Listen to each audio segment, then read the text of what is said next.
They went to the queen to tell her her subjects had no bread. Do you know what she said? Let them eat cake. Who took the bomb? We're getting screwed, man. Every time we turn around, we're getting screwed.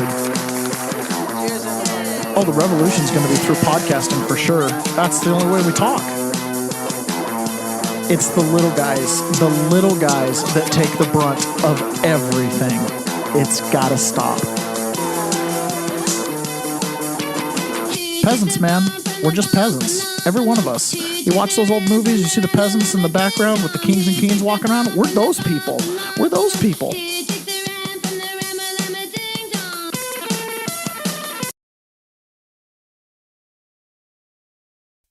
Good morning, peasants. Welcome to another episode of the Peasants Perspective. Sorry.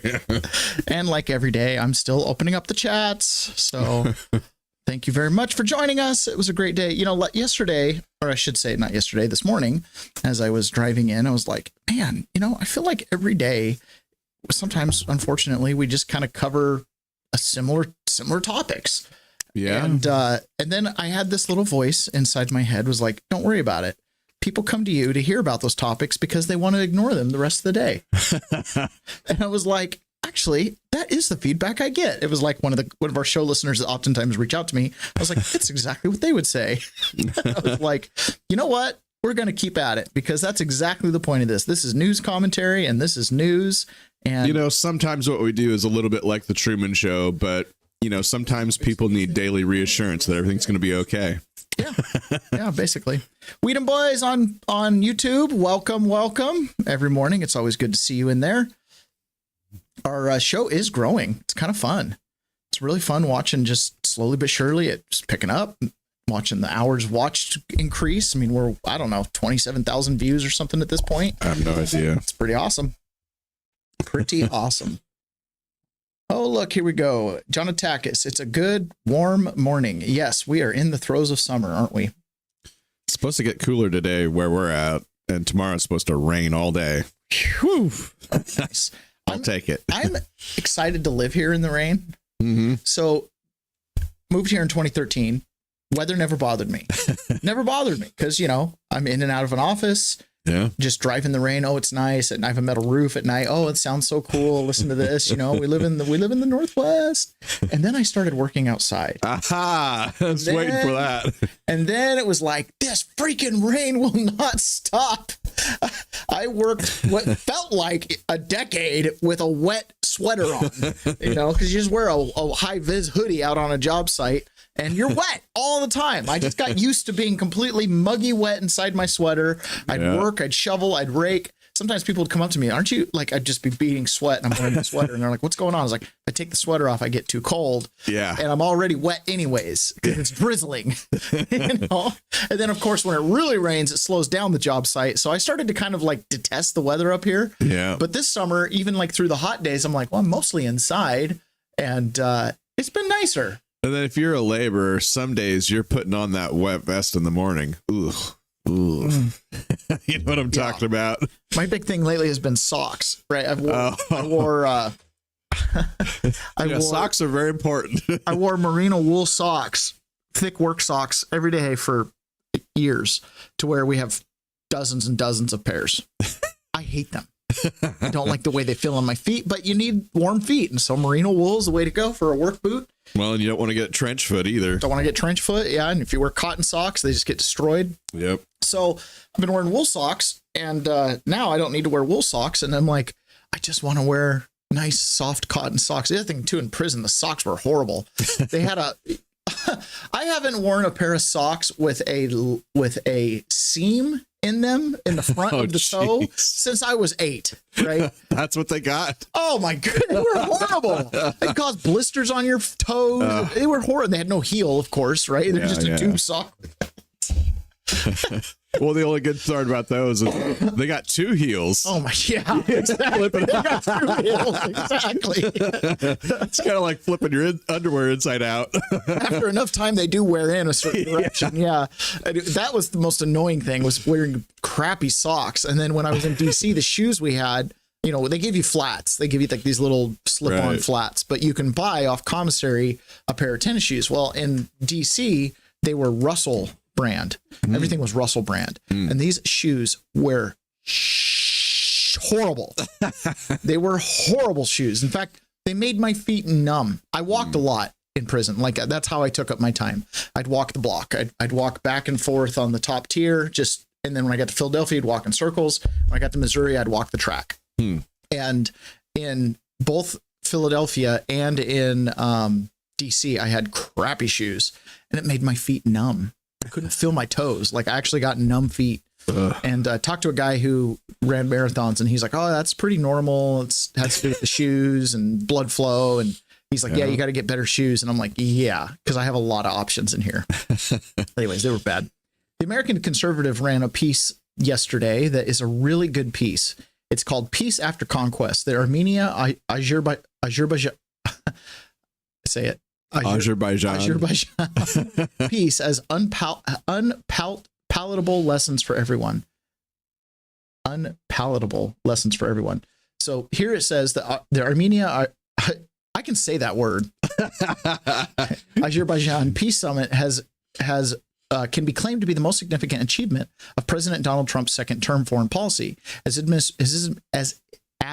administration, I got to do some talking this morning. I haven't warmed up. As his administration constantly reminds us, Trump, a man chasing an ever elusive Nobel Peace Prize, is the peace president. So much so that he is seeking peace in badlands of Eastern Europe, Western Asia, where three Huntingtonian civilization blocks, Western Islamic and Orthodox, clash in the chronically bloody Middle East. The admin also reminds us that he has settled wars between Thailand and Cambodia, true, India and Pakistan, debatable, and a variety of African ethnic groups, partially true. But there's no denying this. This one is different. Armenia and Azerbaijan were locked in what seemed to be an intractable conflict, but those countries' respective heads of state sat with Trump, grinning and signing a paper that made the U.S. a quasi-guarantor of amity in the region, albeit with a heavy dose of American corporate involvement at a junction in the historic trade route that might once again alter the balance of power in that theater. I have a degree in political science. I have a minor in international studies and military science. My international studies minor took me all over the world, studying how different governments work and specifically how power shifts, because you've got an underlying power structure of, say, a religion, Islam, and then you have independent power structures of nations that are guarding certain resources and populations, and they are either protecting certain minority groups or they are persecuting them. But you have this connected Islam, or you have Christianity connects all of Europe and America, right? So understand that's called the cathedral. So understand that those ideas, those values of religion carry through space and time, and then nations are designed to protect resources, borders, et cetera, you know, so it's like this tiered structure. So when you look at conflicts in these regions, a lot of times it's where you have the clashes of two underlying cathedrals. When you have Christian Orthodox and you have and Islamic religions under the same nation trying to share the same resources, they don't share the same base programming. They don't share all the same value systems. Sure, at its deepest core, everything's got a lot of similarities. That's why these religions span through space and time, is they hold truths, things like karma, what you sow, you reap, et cetera, but they don't always hold things like value of life or human rights or consciousness or anything like that. The American brokered. So the reason I say that is when I read something like this, I'm like, this is monumental. This could change the course of world history, right? Because it's these little hot spots that'll sit and germinate for 100 years. And then all of a sudden, boom, World War II breaks out and the Jews are the victims. Do you have any historical context that you can give us? Like, do you know what these two countries have been about? Let's read it. Oh, okay. Yep. The American brokered guaranteed peace hands over a 20-mile corridor to be developed by the U.S. Trump route for international peace and prosperity. That's what they're calling it. Otherwise known as Azerbaijan as the Zangezur corridor, and in Armenia as the Sinuk road, links Azerbaijan with Turkey through Armenia. It will be operated obstinately by an American company, thus guaranteeing peace and profit. The route will restart a route historically used by American merchants connecting Turkey, and by virtue Europe, with Asia without having to cross through either Iran or Russia. The idea is that once this route is established, it will allow Turkey to reopen its border with Armenia, closed since 1993. Armenian-Azer conflict, Turkey's president Recep Tayyip Erdogan was instrumental in convincing Trump to make this deal, as well as helping the American and Azerbaijani sides together. Both Moscow and Tehran are circumspect about the project, but powerless to do anything about it. They do, however, read the writing on the wall. This deal, while bestowing profit to America, also strengthens Turkish regional preponderance over the historic rivals of Russia and Persia. One of the first references to Armenian commerce connecting Asia and Europe through this route is found in Marco Polo's 13th century chronicles. Venetian merchants like Polo were trying out new trade routes and partners connecting India to Italy, seeking Asian wealth, silk, ivory, jewels, rugs, and spices. The route only gained even more importance after Mehmed conquered Constantinople, establishing Turkish supremacy around the Bosporus and making the Ottomans guarantors of order by both land and sea. The Ottomans, in turn, settled many Armenians from eastern Turkey and Crimea in Istanbul. Armenian migration and trade continued to gain momentum as the Ottomans mellowed and became more and more, for lack of a better word, multicultural throughout the 16th century. So this is like an ancient area. And this conflict is really ancient too, right? There's been a lot of population movement. Armenians brought into Istanbul and all this kind of stuff. It's created a lot of tension. The pressure of imperialism naturally liberalized trade routes and encouraged more cultural dilution. And there was another geopolitical angle. The Ottomans had to be good to the traders to demonstrate that they were better than the Safed Persian and Russian empires, both of which were rivals to Ottoman power. One of the earliest examples of borderless trade, this network connected Surat, Madras, Calcutta, Constantinople, Izmir, Moscow, Kraslov, Lviv, Venice, and Amsterdam. All over it were significant Armenian and Turkish diasporas and a cultural imprints. The total volume of goods circulated through this network was immense, and it was eclipsed only by the eventual rise of the British imperial sea routes through Aden and Suez. The current dynamic echoes the past with a rapid shift of balance of power, with the Caucasus towards Turkey and the West, as opposed to any Russian or Iranian-led bloc. As Russia got busy with Ukraine, Azerbaijan decisively routed Armenia with Turkish backing and reconquered the disputed Nagorno-Karabakh region between 2020 and 2023. Oh man, if there's any native speakers of these languages, they're like, oh. Turkish drones changed the battlescape in Armenia and Syria and bogged down Russia and Ukraine. More importantly, Armenia realized that there's no Russian Iranian cavalry coming to save them. And so they effectively discarded its deep-rooted alliance with Russia and rivalry with Turkey. So, Russia being that, Trump being that Russian agent and all, here you're taking old nations away from the sphere of influence of Russia. The discipline of international relations is all about power. Again, power is a synonym for politics, where neither ethnicity nor religion are so important.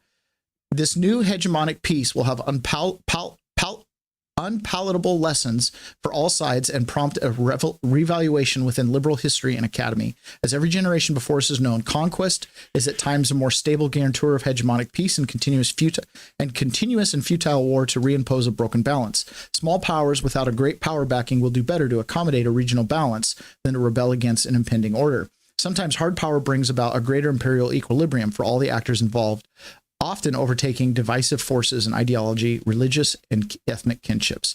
It is a big deal, man. It is a big deal. He shifted the balance of power away from Persia and Russia as far as trade is concerned, because that's been one of the big problems in that region is those two, Russia's sanctioned to death, Iran's sanctioned to death, but they hold the territory. They've got the trade route. And so you're stuck using Suez Canal. There's a lot of bad dudes in the neighborhood. So establishing this corridor, which basically allows them to completely bypass Iran and Russia on their way to the east through countries that have signed on to the Abraham Peace Accords and stuff like that. What a big deal here. Yeah. The other thing, too, is Turkey has been on the balance of deciding to go with Russia. They're in NATO. Right. They're connected to mainland Europe, but they're the bridge to Asia. So, and they're Islamic, unlike I think every other NATO country. And so they've always had this weird tension because, NATO is against the war on terror, but, Turkey's kind of like halfway in the war on terror. They've got different ethnic groups that are Turkish that are also spread out. Like there's Kurds in Turkey, there's Kurds in Syria, there's Kurds in Iraq. There's some crossover. There's huge crossover. And Turkey hasn't been the most willing partner to have us playing hopscotch over there to get over to bomb other Islamic countries. They've kind of done it out of necessity because of treaty and because it would be almost impossible for them to pull out of NATO. But at the same time, they've been kind of a stick in the mud with NATO too. And in fact, Turkey was the first one that said that Ukraine was a no-go when it came to NATO, which possibly averted nuclear war with Russia because they're like, okay, at least if Turkey says no, you know what I mean? So this is like a really big deal. The other thing too is keep in mind, other things have happened. I think it was it Norway or Finland?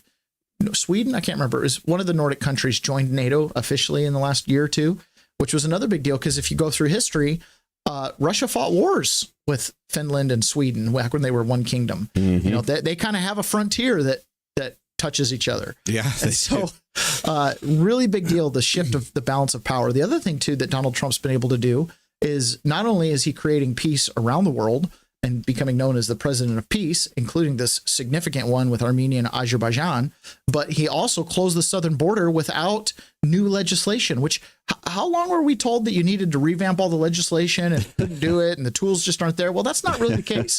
This is Carolyn Levitt talking about the success at the border. Oh, hold on. That was a great transition too. Well, I'll just say liars be lying. Liars be lying. There we go here. About the border, Oh my goodness, it's so bad. All right, back to Carolyn. At the border, President Trump continues to deliver on his promise to make America safe again. And new reporting from the Washington Times fully highlights the difference in Joe Biden's disgraceful approach to the border compared to President Trump's. Under Trump, border catch and release has dropped 99.99% from worst Biden month. You can't get much better than that. This statistic in particular is astounding.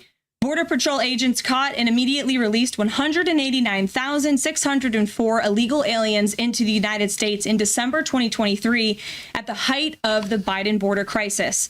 But under President Trump, Border Patrol agents caught and released only 20 illegal aliens into the U.S. in the month of February. At the border, President Trump continues to deliver on 20? his They promise let to make 20 of America those, safe again. those illegal immigrants into the country? I can't believe that.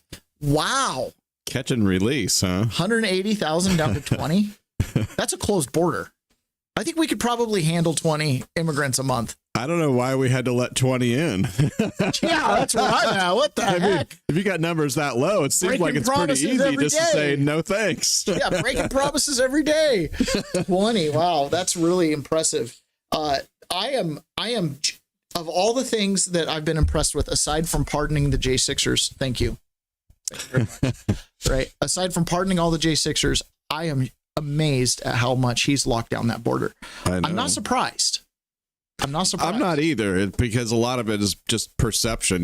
People are going to not try if they don't think they're going to make it. And this really goes far to talk about, just do your job. Imagine being a border patrol agent, catching someone and being like, okay, you're released. And you know they're cartel. Know they're just did a lot of these border agents have been there for, multiple administrations. Jeez. And they've had to deal with whatever the policy was. Try to tell them that the president doesn't matter. Right. The voting doesn't matter. Oh my gosh. If you want to get a hot take, just go ask a couple of those guys. Yeah, seriously. If I was differently inclined, I'd seriously consider joining DHS right now. It looks like a fun job. Dress up in battle royale or walk around on domestic streets, tackle people. It's awesome. It's awesome. Meanwhile, make a difference. Meanwhile, Trump's now trying his hand at local law enforcement. He's taken over DC. They had like 20 on arrest and 40 on arrest, which is quite a bit for a 10 square mile area. And I like how it's like, well, this is just a test. We're getting ready to come out to your neighborhood, and all these, blue areas are like, not on our watch. You stay out of our city. What's funny is TikTok is full of old timers in DC, like old black men in their 50s and 60s. Yeah. You kids, stay off the streets. I'd get out of DC. Now is not the time to be gangbanging. He's like, it's the kids, man. It's the kids. You got to keep them away from jacking cars. Anyways, it's so funny because I've watched like 4 or 5 of these, like, just TikTok videos of guys in DC being like, oh, these guys are rolling up in here. This is the 5th time today a cop car's driven by my shop. It's like, this is awesome. This morning I had an old grandma that gave me some words of inspiration in my meme roll. She's all, hey, I don't know who needs to hear this, but you know, there's crackheads out there that are broke that are still getting high. so get out there, get after it. Yeah, I had that. I sent a meme. This is probably really similar to the one that you're talking about. I sent a meme to our friend Earl. Oh, he sent me a small letter last night. Holy smokes, this thing's huge. I'm gonna have to go read that after the show. Okay, so I sent him a meme the other day that said, I'm pretty sure it's the same one you're talking about. Where is it? It was so funny. I said, do crackheads say I don't get high today because I'm broke? No, they make it happen. Don't let a crackhead try harder than you today. That's right. I sent that to Earl because he's literally living on the streets. Like, we spent the night in a shelter last night.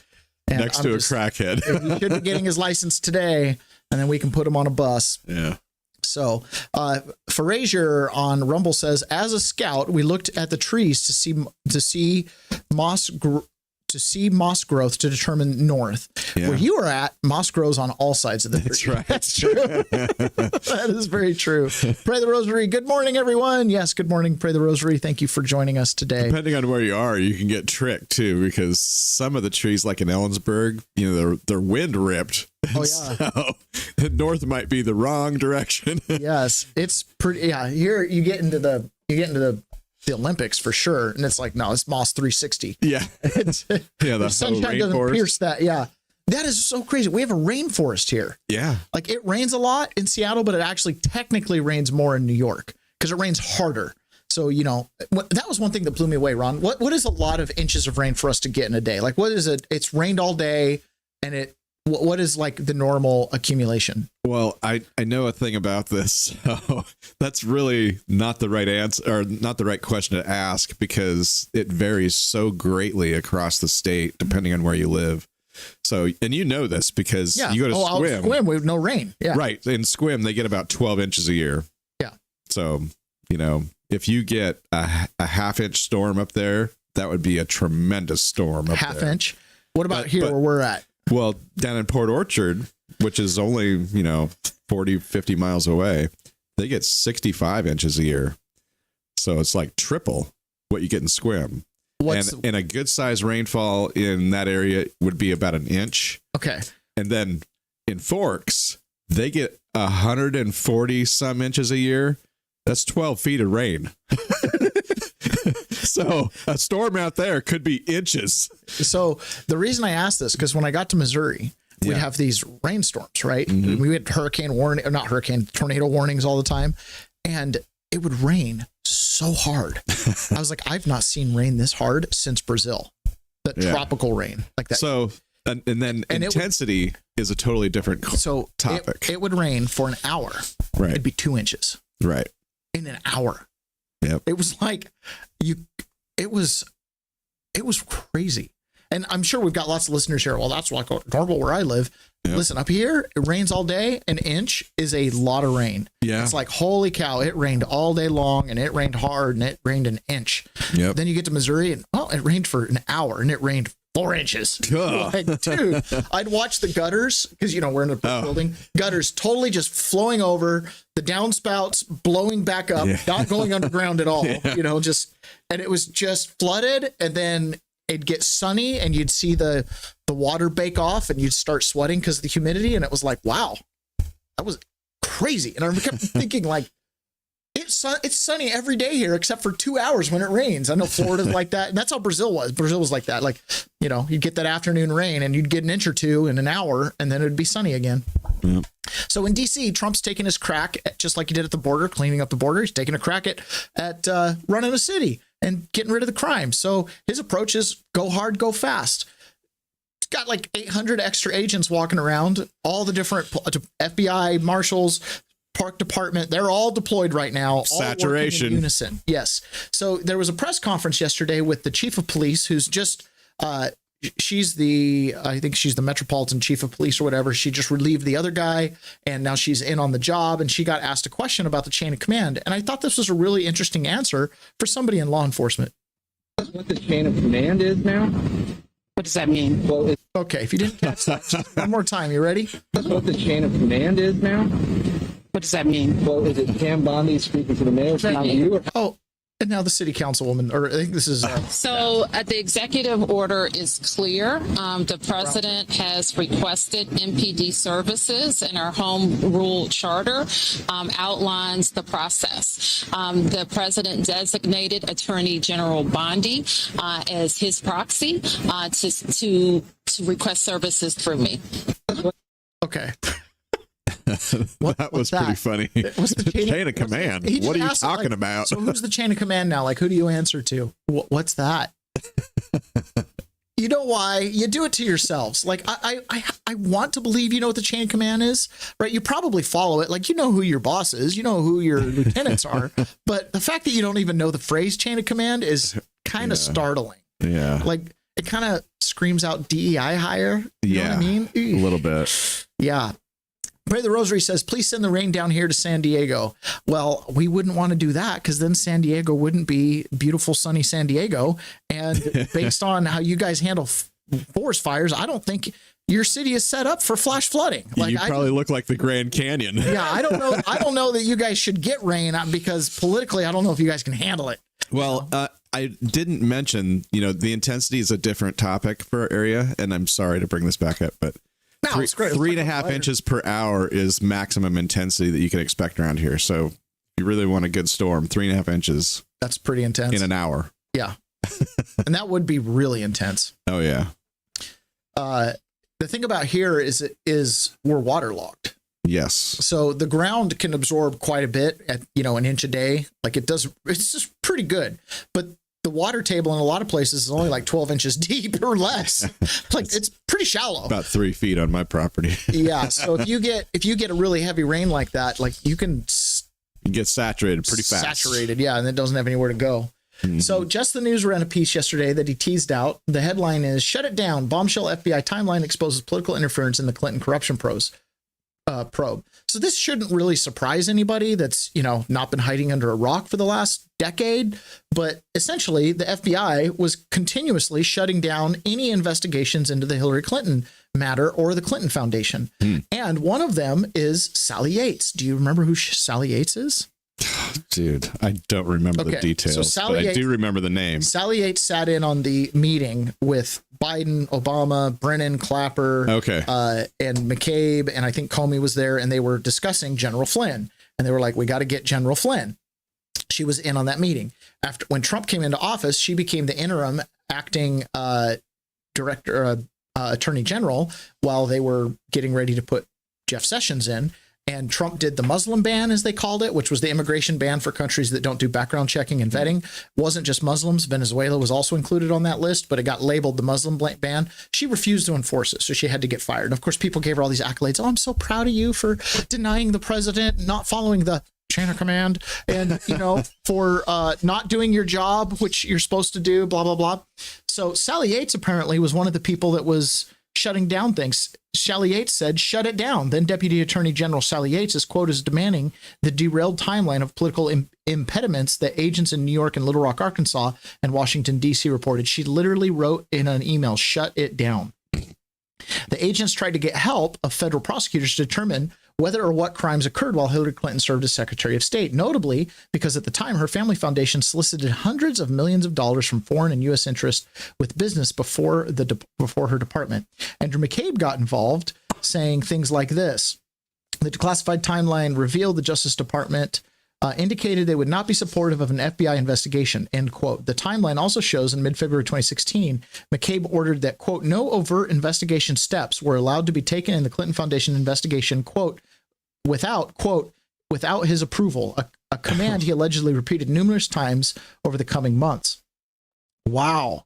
Yeah. Timeline detailed how Sally Yates ordered one of the federal prosecutors to shut it down in the March of 2016 timeframe. Federal prosecutors in the Southern District of New York and the Eastern District of New York purportedly said in August 2016 that they would not support the investigation into the Clinton Foundation according to the timeline, and that no explanation was given. They went around to say they had questions regarding the statute of limitations around the investigations, with one still unnamed official saying they wanted to close the chapter and move on. He goes on to say He goes on to talk about the Clinton Foundation allegations, which had been the focus by the book Clinton Cash by Peter Schweitzer.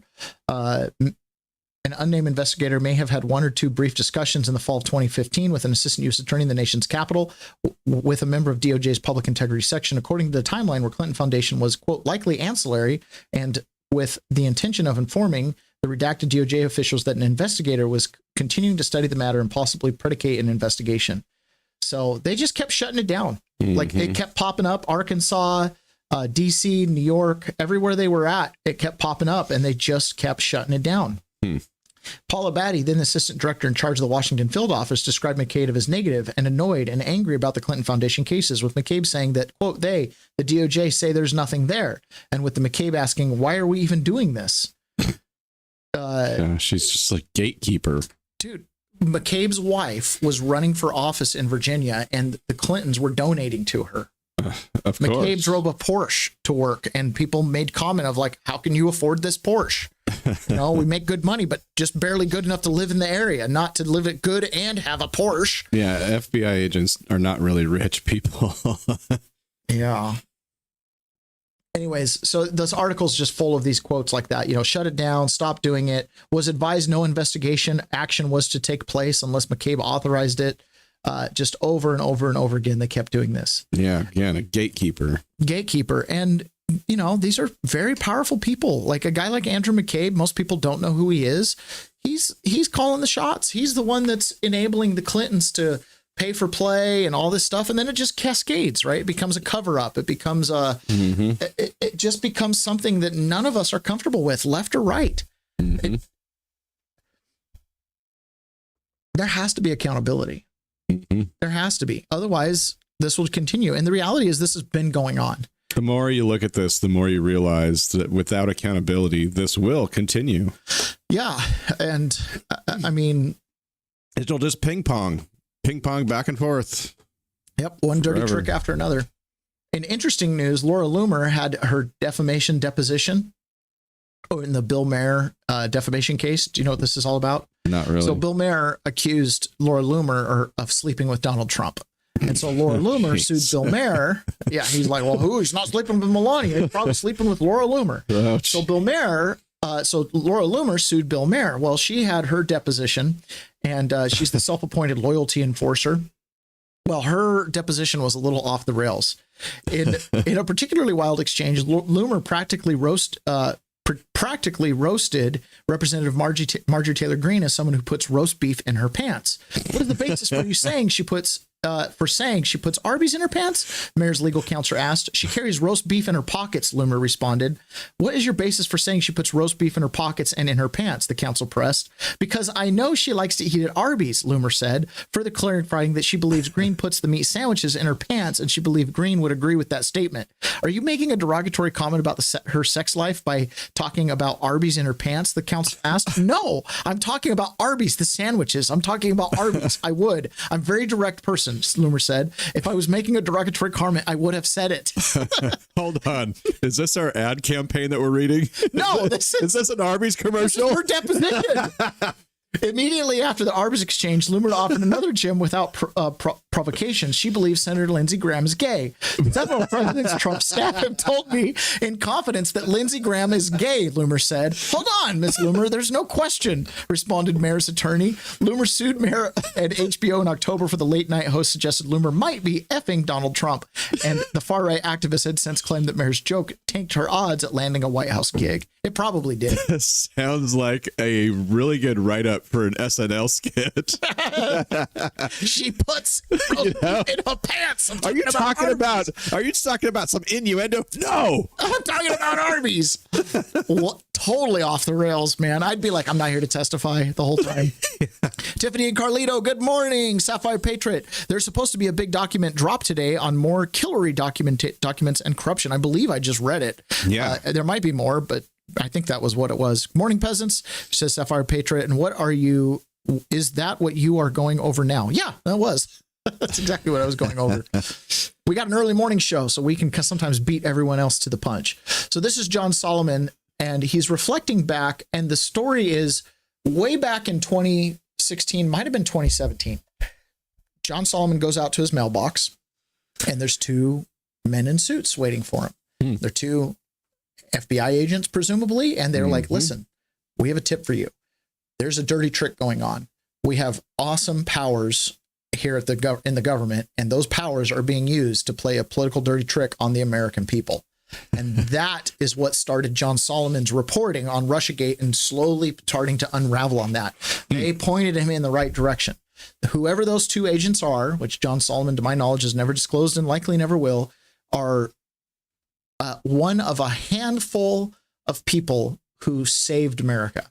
If America is to be saved, you'll be able to credit those two people. You'll be able to credit people like Patrick Byrne. There's a couple dozen people that literally behind the scenes saved America. Yeah, we call them the greatest American heroes. Yes, and we'll probably never know their names, right? Yep. It's kind of like Washington spies. You know, the reason we won the Revolutionary War had a lot to do with the spy network Washington set up, and we still don't know who those people are. But we'll still be forever grateful. We will be forever grateful. Yep. Yeah, it has been a whirlwind of a couple of weeks. You know, the guys were wondering, John, just to start here. You once told us the story about guys showing up at your house with information or asking you about, I mean, with what's been going on. I mean, anything like that happening now? I mean, this is crazy. No, but I got to say, those two guys who just showed up at my house at 11 o'clock at night after I got off Hannity one night, what they told me has been so preciously true, perhaps worse than I understood even a few years ago when I was first credited with sort of unraveling parts of the Russia collusion case. They kept saying to me, the intelligence community and FBI were used to carry out a dirty trick against the American people using the most awesome counterterrorism, counterintelligence tools that they had been given. In other words, we weaponized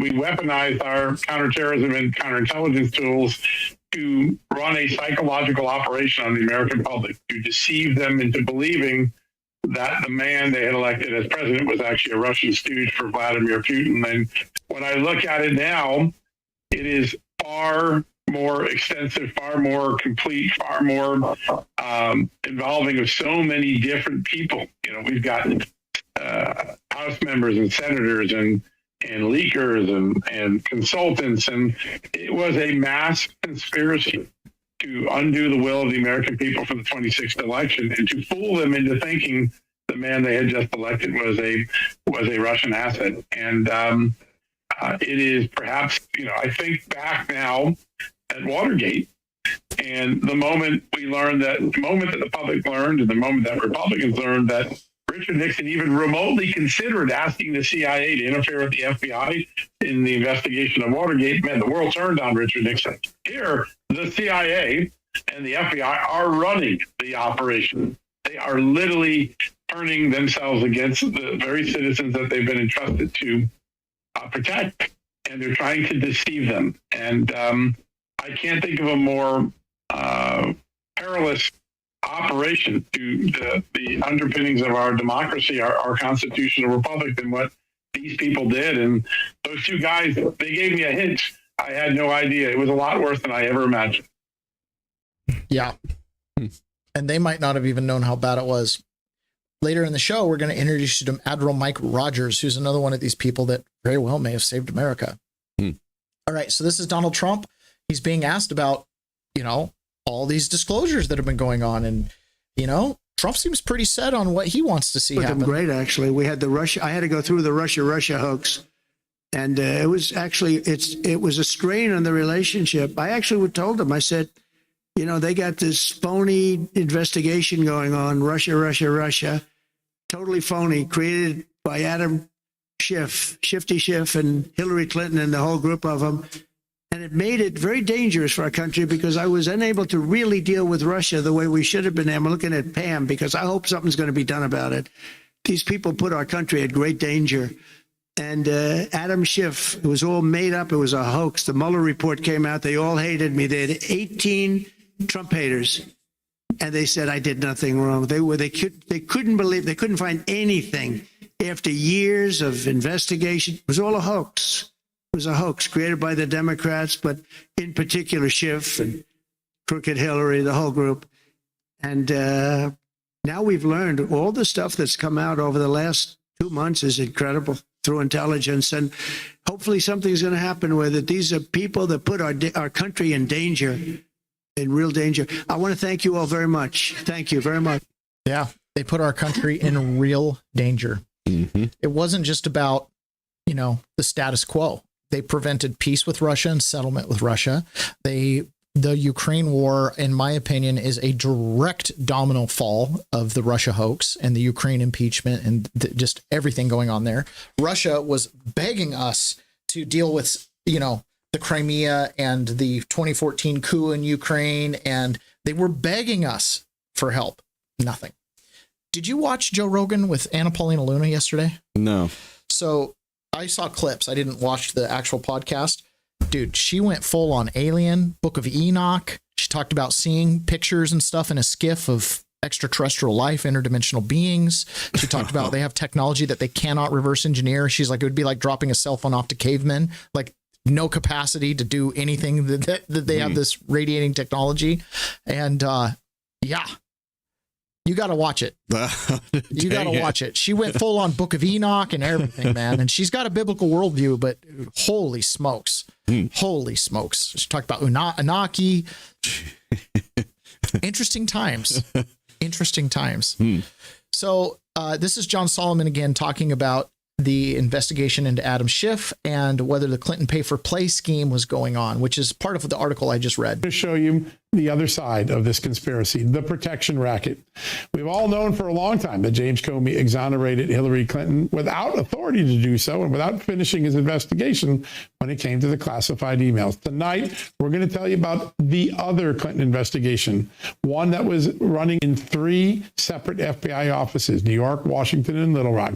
It was a predicated criminal investigation that was examining whether Hillary Clinton ran a pay-to-play scheme that delivered favors from her perch as Secretary of State, while foreigners and others paid large sums of money to her family foundation, the Clinton Foundation, run by Bill Clinton and their daughter, eventually Chelsea Clinton. 3 separate agencies, 3 separate bureaus, offices of the FBI believe they had predicated evidence to pursue that. Every time they tried to move the ball down the road in the shadows of the 2016 election, they got shut down. I mean, they got shut down at the highest levels of their agency. Andrew McCabe, the deputy director, a man who potentially had a conflict of interest with Hillary Clinton. His wife got money from Hillary Clinton's former campaign chair to run for a Virginia state Senate. And by the way, McCabe attended the meeting where that assistance was solicited. He eventually was conflicted out, but not before he gave the order. McCabe attended the meeting where they asked the Clintons for money.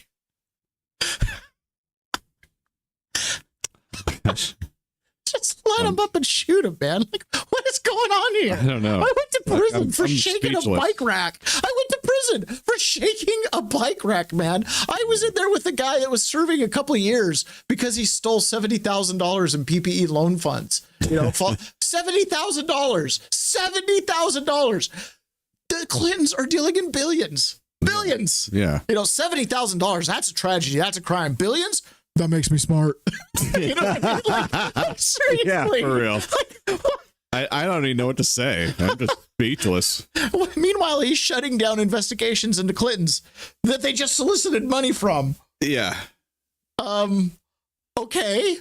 Like, prima facie problems? Like, on its face? To his agents that you won't investigate or do anything on this unless I approve it. Downstream from them, 4 different U.S. attorneys' offices under Barack Obama were asked for help by the agents. Agents need help. We need a grand juror. We need to get evidence. We want to move the case down the road. All 3 of those 4 offices told the agents, you're on your own. We will not assist you in your pursuit of criminal charges against Hillary Clinton. And then perhaps the most extraordinary statement in the document that we are going to show you on screen now. They can put it up as you're looking here. The Deputy Attorney General for Barack Obama, Sally Yates, explicitly told the FBI, shut it down, meaning the corruption probes of Hillary Clinton. Think about this. While Donald Trump was out on the campaign trail chanting, lock her up, maybe there was a good reason to lock up Hillary Clinton, he would argue every night. The Obama Justice Department was telling the FBI agents who also thought there might be a reason to lock up Hillary Clinton, shut it down. Remember those words. But, I mean, it's not that big a deal when you really think about it in the big scheme of things, because at the end of the day, it's what we believe that matters. It's not what we know. Can we say that? Not what we know, it's what we believe. So, for example, if you're a Democrat and you believe this, then this is all like just probably a hoax itself. And I'll knock on some wood here because we got 2 months left. I am extremely proud of the fact that over 8 years, we have not had the kinds of scandals that have plagued other administrations. And when I met with the president-elect, I suggested to him that having a strong White House counsel that could provide clear guideposts and rules would benefit him and benefit his team because it would eliminate a lot of ambiguity. I think it will be up to him to make determinations about how he wants to approach it. I know what worked for us, and I think it served the American people well. And because I had made a promise to the American people that I would not fall into some of the familiar habits of Washington, that I wanted a new kind of politics, this was one indicator. And at the end of 8 years, I think I can say to the American people, I delivered on that commitment. It's good. That's glad. Does that say Lima, Peru? Yeah, he was in Lima, Peru. Okay. Well, I think that's good. a scandal-free presidency for 8 years. It's great. You're controlling the media. You've got the FBI shutting down investigations into your cabinet members that are doing pay-for-play schemes. It's a totally new way of doing business in D.C. Like it used to be, we might actually find some of that stuff out in real time. But no, you got that figured out, man. That's a new way of doing business. It's scandal-free. And it doesn't matter what we know. Doesn't matter what's real. It just matters what we believe. And I think that's why Trump was like, hey, we'll let Hillary Clinton go. She's, she's been through enough. It's been hard enough because it's what we believe, right? We want to maintain the sanctity of the presidency. Unfortunately, they kept calling Donald Trump a traitor and a Russian asset and Hitler. And so I think the seal on that's pretty much broken at this point. Mm-hmm.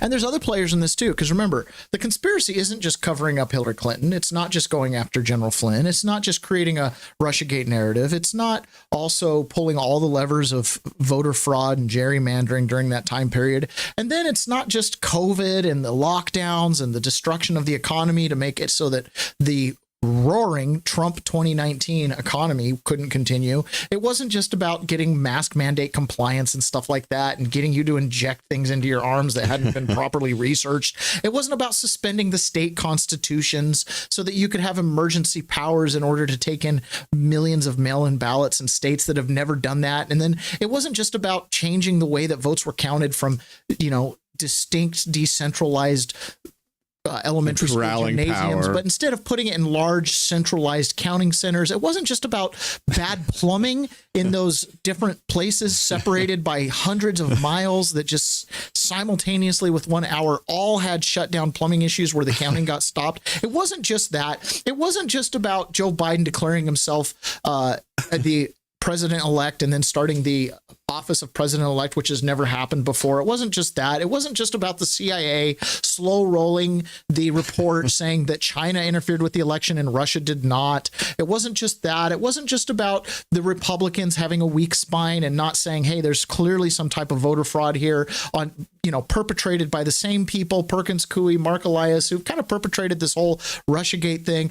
It's not just all about that. You know what I mean? Like it's not just that, because, we could just brush all that under the rug, right? Yeah, sure. And it's not like it's all connected. It's not like it's the same people. It's not like it's all affecting my life 100%. Yeah, no, nothing at all. So, just for context, they're still looking into some of the connections like Anthony Fauci and the biolabs and how all that went down. This is Tulsi Gabbard talking about it. But the thing that we are working with Jay Bhattacharya, the new NIH director, on with, as well as Secretary Kennedy, is looking at the gain of function research that in the case of the Wuhan lab, as well as many of these other biolabs around the world, was actually U.S. funded and leads to this dangerous kind of research that in many examples has resulted in either a pandemic or some other major health crisis. But let me ask you specifically, because we already know that EcoHealth Alliance was partnering with this Wuhan lab to do gain of function research. That's right. We just have never been able to have somebody say, it was that exact experiment that led to this COVID bug.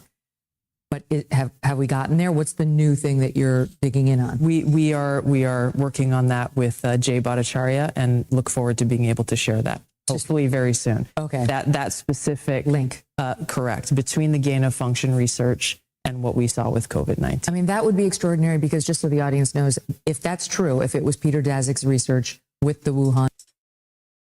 And what would be really crazy is if we then got some connection that there was some reason to have it happen in 2020, right during the week of impeachment over Ukraine. You know what I mean? How funny would that be if it not only did we create the virus, but what if we actually released the sucker? Yeah, timely, yeah. And of course we know China was intermeddling in the election, and they were more than willing to make it look like Wuhan was having people drop dead in the streets. And I mean, it was dystopian. Oh yeah, remember the images of them welding doors shut? You remember the piles of cell phones, and there's 20 million less cell phone contracts this month in 1 month. Oh my gosh, 20 million. Ugh. What if? Yeah, what if? Do you remember this? Do you remember scenes like this happening literally every day? Some people in our audience, this is going to give you cold sweats. I'm sorry, but you need a mask if you're going to be in here. That's okay. I know. I'm sorry, but you're not going to treat people like that. What do you? I can't, Sheriff. There's a mandate. I have. It doesn't matter. Hey, Tony, how we doing? We're fine. If a healthy person with a mask, here we go. gets exposed to a COVID-19 person without a mask, then they got a 70% chance of catching it. But if we all wear them, then we can reduce the transmission rate to 1.5. You don't even know what you're talking about. 1.4% of nothing is what? And actually, Joe, this is simple because there is a state mandate. No, that's it's not enforceable. It is enforceable. That's the sheriff in the movie, right? No, it's not enforceable. If what is 1.45% of zero? You don't know what you're talking about, right? They subjected us to that. That happened to us. I had to interact with the police over masks, right? I got banned from Goodwill because I wouldn't wear a mask. I remember when I first came to this podcast, I was like, hey, what's gaslighting? There you go. That's gaslighting, yeah. I don't trust the government, says Pray the Rosary Daily, to handle anything in California unless it aligns with their corruption. They're in the news trying to steal the homes in the Palisade fires and put up low-income housing. Yeah, which you know is not going to be low income. It's ridiculous. Okay, Charlie Kirk mentions the COVID stuff on MSNBC or CNBC. He's actually made a big step up. He's making the mainstream media. He's not just making Fox News hits. He was on, I think he was on Morning Joe on MSNBC, and here he is on CNBC. I remember Candace Owens one time told Joe Rogan, Charlie Kirk will be president one day. I think he's going to make a play for politics at some point. I mean, clearly. Ask you a different question. And with the wimp, remember the first one? Ultimately like a more...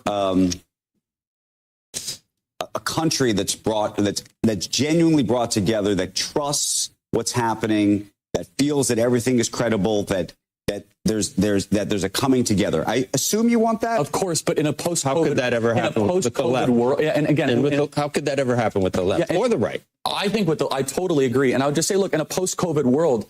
I'm just an idealist to believe that we can... Hold on, Andrew. You're not the left. You're not intolerant. You know where I'm going with this. Yeah. We did not receive any apologies from the ruling class that lied to us repeatedly during COVID. The lockdowns, the efficacy of the vaccine, the mask mandates, school closures, and we just act as if it didn't happen. And I don't think the American ruling class understands the undermining of their credibility that happened when the entire country had their lives forwarded, especially young people. We're just supposed to reopen the country and be like, well, why don't you trust us anymore? Well, it's because the Hunter Biden laptops, Russian disinformation, 50 intel operations signed this letter. And I'm making a good point here because there was no contrition. That's just one example. And again, I could go one after the other. No. I would say that actually COVID, to me, I mean, this is actually generational, is actually very much like the 2008 crisis in a way. Okay, that spawned Occupy Wall Street. This has sort of spawned a different sort of political. You want to do Russian collusion? Do you want to do the laptop? Do you want to do? I mean, take your pick on the way things are covered in this country. All I'm suggesting though is this full-on constant relitigation of what took place in the past, as opposed to a clear-eyed view of what's happening now. I would just interject respectfully that it's not just First of all, no one was held accountable largely for what happened. That's why I said it's sort of like 2008, because a lot of people thought all those bankers were supposed to go to jail, frankly. Well, and honestly, there should have been, I think there should have been some administration of justice. That's a separate issue. I was young at the time. I can only speak about what we're living through now. And a lot of the COVID injustices we are still seeing today with younger people and their ability to own homes, with the inflation that President Trump is trying to fix that was inherited by Joe Biden. So what I'm getting at, and I know a lot of the C-suite of America watches this program, they might understand, where is this populist fervor coming from, is that you have missed the mark on so many of the core proclamations you made to the American people. Explain to me, explain. I love how that guy's like, well, we just leave it in the past. It's kind of like the 2008 crisis. Yeah, not really. Not really. Yeah, exactly. Not really. So here's one. We haven't gotten an apology for this stuff yet. No, these people are still. They all don't even want to admit that anything even happened. Well, let's see if I can zoom this in. I'm definitely not going to be able to read this. Oh shoot. Okay. All right, so this is a email from James Clapper, who is the director of national intelligence. That's Tulsi Gabbard's position currently, to Rogers, Michael Rogers, John Brennan, and James Comey, and Stephanie O'Sullivan was CC'd. Dear Mike, John, and whatever, Jim, I understand your concern. It is essential that we. Oh man, this is a horrible copy. It is essential that we. This is. All right, let me find it somewhere else here. Give me just a moment. That was a bad copy. There's other better ones I've got saved. I zoomed in my screen and now everything's like giant. Do you have your phone set on old man vision? No. Or it's good, like the letters are big and stuff? No, I can see great. So my phone's been making the switch. Oh. And it's been frustrating because I'm not making the switch. It's making the switch. Oh, it just thinks that you can't see and boom. I think so. Like, I think it's doing the whole facial tracking thing and it must see me squinting or something. It's probably watching your eyes go like this. Yeah. All right. I understand your concern. It is essential that we, CIA, NSA, FBI, ODNI, be on the same page, and we are all supportive of the report. In the highest tradition of, quote, that's our story and we're sticking to it, this evening, CIA has provided the NIC the complete draft generated by the fusion cell. We will facilitate mutual transparency as possible as we complete the report, but more time is not negotiable. We may have to compromise our normal modalities since we must do this on such a compressed schedule. This project is one that has to be a team sport, James Clapper. Huh. Sounds like some code talk. That's our story, and we're sticking to it. Barack Obama says Trump's an agent. And peed on hookers in Moscow. And so this is a team sport. Everybody needs to pull the same direction. Right. What? Make sure you're on board. So Mike Rogers, who's Admiral Mike Rogers, who's at this point the head of the National Security Administration, replies this: I've just returned from a TDY overseas and been updated on the current status of our efforts to produce a joint product related to Russia, attribution, and intent of the DNC DCC hacks. I know that this activity is on a fast track and that folks have been working very hard to put together a product that can be provided to the president. However, I wanted to reach out to you directly to know of some concerns I have with what I'm hearing from my folks. Specifically, I asked my team if they'd had sufficient access to the underlying intelligence and sufficient time to review that intelligence. On both points, my team raised concerns that they were clear that at the staff level, folks have been forward-leaning and trying to ensure that we have an opportunity to review and weigh in. But I'm concerned that given the expedited nature of this activity, my folks aren't fully comfortable saying that they've had enough time to review. all of the intelligence to be absolutely confident in their assessments. To be clear, I'm not saying that we disagree substantively, but I do want to make sure that that when we are asked in the future whether we can absolutely stand behind the paper, that we don't have any reason to hesitate because of the process. I know that you agree with this is something that we need to be 100% comfortable with before we present it to the president. We have one chance to get this right, and it's critical that we do so. If the intent is to create an integrated product of the CIA, FBI, NSA jointly authored that we can all defend, we need a process that allowed us all to be comfortable. And I'm concerned that we are not there yet. In addition, if NSA is intended to be a co-author of this product, I personally expect to see even the most sensitive evidence related to the conclusion. However, if your intent is to create a CIA only or CIA FBI authored product, then I will stand down on these concerns. I would welcome your thoughts on these points and any adjustments we might make to the process to ensure that we all have the necessary level of confidence in the final assessment. VR Mike, Admiral Mike Rogers, United States Navy. Commander, U.S. Cyber Command, Director, NSA, Chief, CSS, Fort George G. Meade, MD. Yeah, wow, there's a lot of titles. So, stand Mike down, Admiral was sailor. like, I'm not doing it. He's like, I got some reservations, and I'm going to have to be under oath at some point. I'm not doing it. And you may remember this. NPR reported on November 22nd, 2016, just a few weeks after the election, NSA head meets with Trump, but team doesn't give Obama a heads up. Admiral Mike Rogers, after seeing what they did to create that intelligence report, privately went and met with Donald Trump in Trump Tower. A lot of people have been paying Donald Trump a visit at Trump Tower in New York City, mostly people being considered for jobs in the new administration. But one meeting stands out. Navy Admiral Mike Rogers sat down with Trump. He is the head of the National Security Agency. He's in the military chain of command, and it appears he never told the commander-in-chief he was doing this. Author and columnist James Bamford writes about the intelligence community and says it is hard to underestimate the roles Rogers played. He has really the most important job, basically in the history terms of intelligence, because the NSA has everything, and he could see what they were doing. He could see their communications, and then they wanted him to basically pretend like he hadn't. And he went and warned Trump, and that's what tipped Trump off.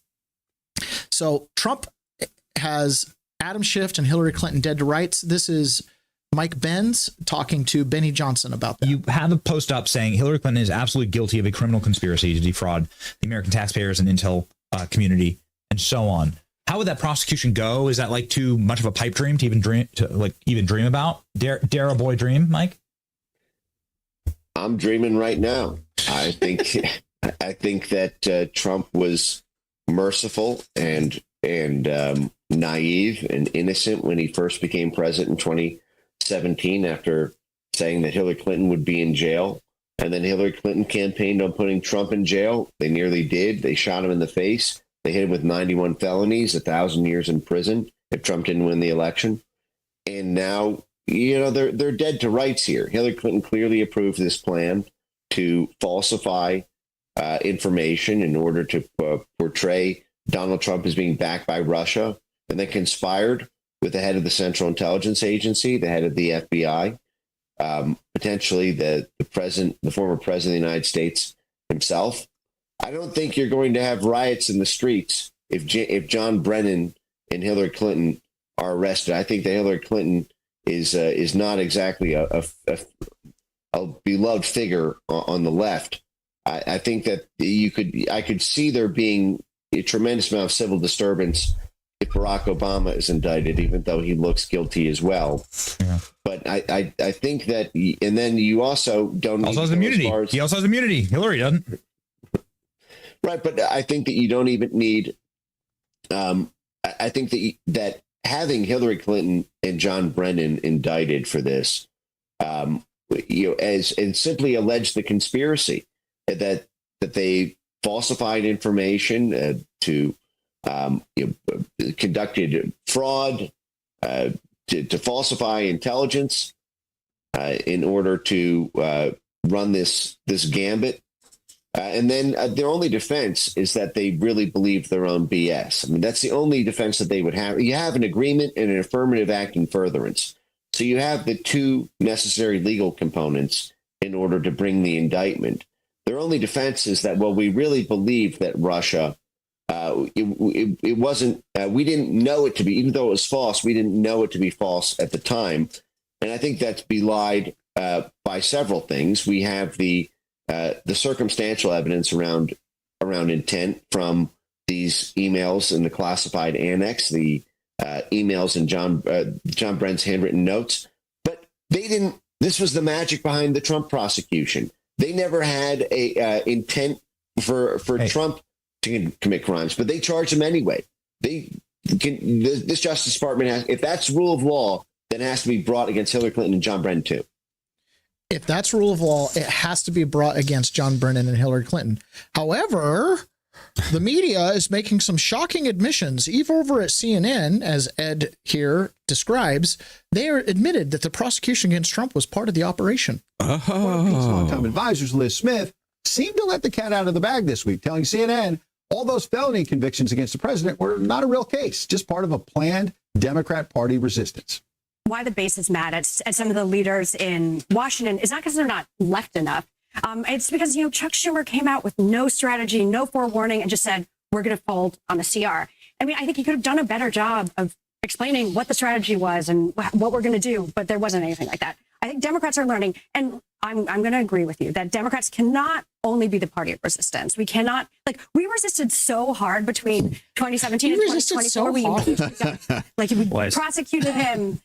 Convicted him of 34 felony counts, and guess what? He still got elected. So I don't know how much harder we can resist right now. Are you admitting that that the case against Trump in New York was part of the organized Democratic Party resistance? It was a Democratic prosecutor, and at the time, I thought it was unwise. I went on Fox News and said there were Democrats who said this at the time. There were a lot. Just to be clear, this wasn't. Just to be clear, everybody who now touts the 34 felonies. Take it from Liz. This was not a real case. This was a plot to upend the presidential campaign. Which I just think it was a boneheaded move by Alvin Bragg. Spinning, in some ways, the liberal lawfare never ended, with Comey still showing symptoms. Dude. Symptoms. So the Democrats, they know these cases weren't real. They know this was part of the resistance effort. And, again, like Mike Pence says, their only defense is they drank the Kool-Aid. That's their only defense. But you can't give that credit to everybody. For example, Svetlana Lokova, who is she? She's the woman that the Obama administration, through this whole Russiagate thing, accused of having an affair with General Flynn. And she was like a mother of a brand new 7-month-old baby and happy. And all of a sudden, the news on the biggest newspapers in the world, Svetlana Lokova and General Flynn are having an affair. You know how that went over in General Flynn's marriage? You know how that went over in her marriage? Not so well. Yeah. And they have no connection. They met each other for like 7 minutes at a dinner. And all of a sudden they're having an affair. You know what I mean? It was a big deal. And she's an English citizen, I believe. And so she posts this. No wonder Nicole Wallace was looking totally miserable when she had to report the news of the Russian hoax conspiracy grand jury. Her husband, Michael Schmidt, was receiving leaks of classified information from the sanctimonious Comey dirtying up President Trump. Her husband is a co-conspirator in the plot, as the newly released documents show. So here's the documents. You can look through them here. Future Press Club Richmond did the both when he was at the SGE and after he resigned from the FBI. The investigation revealed Richmond, this is her ex-husband, had been the source from, Michael Schmidt, had been the source for Michael Schmidt, one of the reporters credited with writing the article at issue, and the New York Times since at least 2008. Richmond first spoke with Schmidt regarding the investigation into illegal activity in sports. Prior to Richmond becoming the SGE, Schmidt visited Richmond's house numerous times. The New York Times quoted Richmond several times, both on the record and on background in stories regarding Jim Comey. After he was terminated by President Trump, Comey used Richmond as a conduit to convey the media memoranda of his meeting with President Trump. Oh, illegal leaks going to this man, and he just happened to be, at the time, this woman's husband. So she is living in a house where her husband is receiving illegal. Someone is breaking this hour to tell you about of lies and is reporting them in the New York Times, the paper of record. And here she is reporting on the grand jury investigations that likely, and I believe he's now her ex-husband, by the way, but I'm sure there's some overlap here between her and him and the involvement and what they knew and when they knew it. That's why she General looks so Pam Bondi has ordered a grand jury investigation into the so-called Russiagate conspiracy allegations made by the Director of National Intelligence, Tulsi Gabbard. A senior Trump administration official confirms to NBC News. That investigation was first reported by Fox News. These are unsubstantiated and largely debunked. You watched it happen. You watched it happen. These are unsubstantiated. You were part of it. You have firsthand knowledge. You're probably going to go to a grand jury and be like, did you know your husband was meeting with the FBI and receiving not only illegal classified leaks, but incorrect ones to boot? Do you know that you were a part of an operation to psyop the American people? These are unsubstantiated. You were there. I'm going to take the fifth. I'm taking the fifth. Yeah. You're going to hear a lot of that. Good gravy.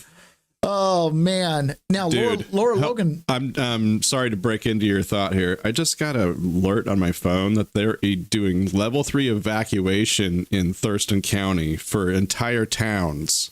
What? Yeah. Why? I'm not sure what this is about, but this might have something to do with, it's brush fires. That's what's going on. I was like, oh shoot. I was just talking to my wife yesterday. Is the about reactor Mount going Rainier blowing. The what? I was just talking to my wife yesterday about the possibility of Mount Rainier blowing its top. Okay, so that's brush fires. Yeah. Okay. Whew. Oh, we can handle a brush fire, but if Rainier goes, I'm out. Yeah, that's Where do why you I was run? like, I got to break hijack it. a boat. I go hijack a yacht and just head straight west. Just go until the rocking stops. Holy cow, that would be bad. That was a close one. The thing that kind of teed me off was at the south end of Rainier Road, and I was like, Rainier, whole town being evacuated. Yikes. Jason Shepard, who this right here was reported by Laura Logan. She posted this and she said, take a look at how invasive they were when going after American citizens for a quote insurrection that never happened. They will do it again given half a chance. They only stopped because the people, stopped them by electing Donald Trump. So it's going through here saying basically all the information they wanted from social media companies and all the different sources they could get it. But this is what really caught my eye here. All internal or external reviews, studies, reports, data analysis, and related communications regarding your platform and misinformation, disinformation, and malinformation relating to the 2020 election. So basically anybody who posted anything, counter narrative to 2020. Efforts to overturn, challenge, or otherwise interfere with the 2020 election or the certification of electoral college results. I got a lot of information there.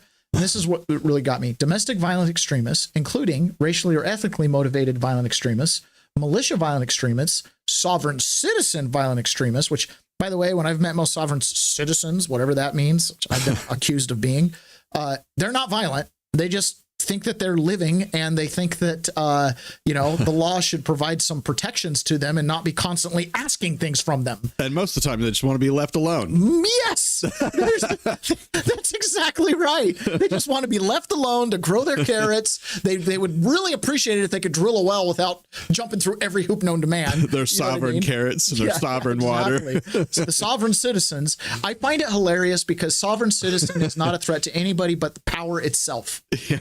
Okay, that's it. They're not a threat to anybody but power itself. They're not a threat to their neighbors. They are not a threat to the local police department or the sheriffs. They are not a threat to the local Walmart. They are the most agreeable people around. They just are a threat to the power structure itself. And some of them are a little bit confused.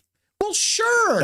But I mean, who's not confused in a world where Trump's a Russian agent and Hillary's millions of dollars and put on your mask because then we can lower the spread rate from 0 to 0. Well, I'm not saying the rest of us aren't confused. When we say that, they're just a little confused. I'm like, it could be everyone else's. Like, there's a real possibility sovereign citizens actually have it figured out. And they're like, you guys are the fools that are putting on masks and doing, you know what I mean? Like, hello, we overthrew the British Empire over a 2% tea tax. I'll say and it you're again. over here being like, marginally, I only pay about 67% of my income in taxes. I'll say it again. I'm not saying that we're all not confused. They're a little confused. Well, who wouldn't be in this world? Exactly. Violent extremist QAnon. Oh, okay, there you go. And other extremists associated with efforts to overturn the 2020 election, including January 6, 2020 attacks against other state capitals, and attempted attacks against the 2020 inauguration of Joseph R. Biden Jr.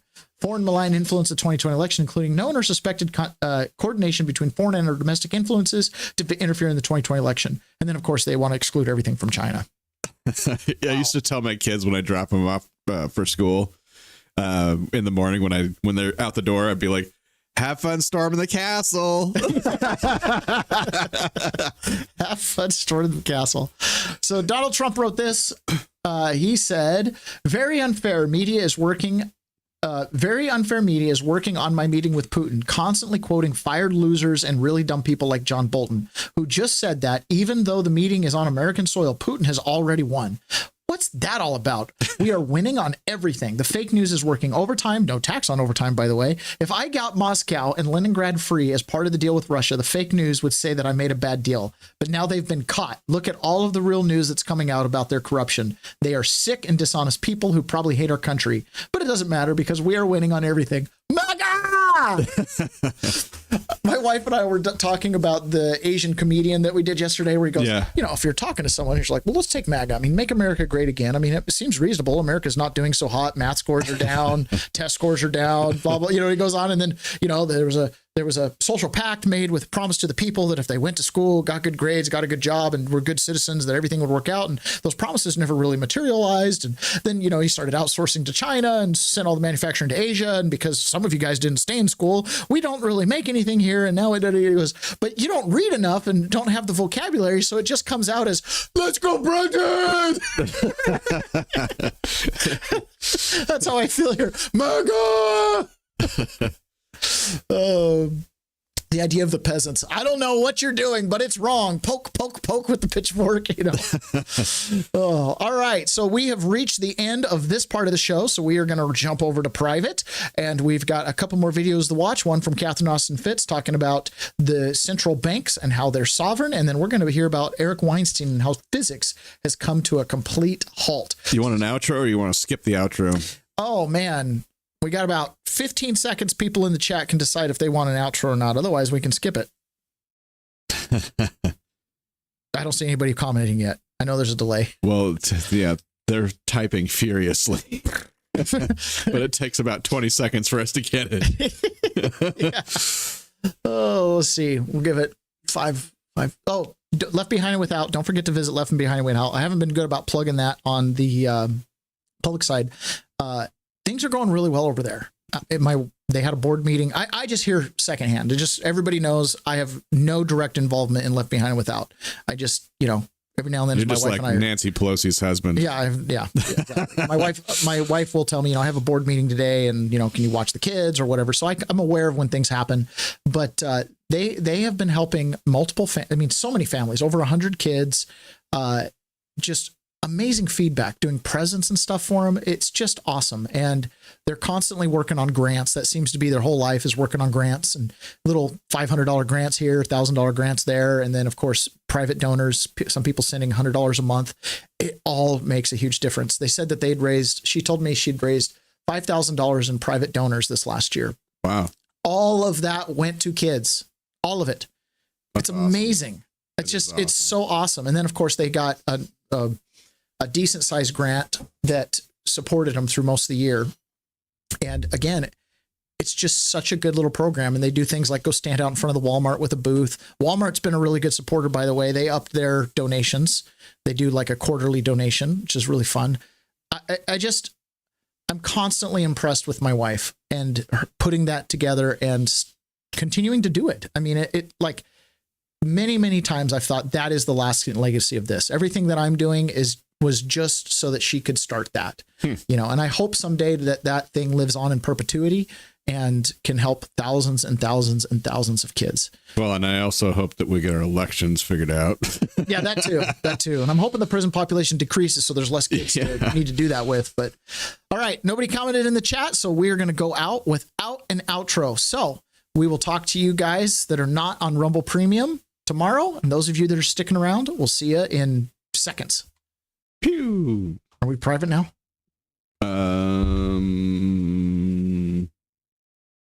Well, trying to update stream. Stream exclusively. We're exclusive. Good late morning, peasants. Okay. Not working. It's not working? No. So we're still public? Yeah. All right. We're just hanging out with a drab public. Public on YouTube. Oh my goodness. All right. Well, we can finish it. We just got schlepping and schlumming here. All right. So this is Catherine Austin Fitts. Regardless of whether we're private or not, you're here. We're still, something rhymed with that. All right. You're here. And this is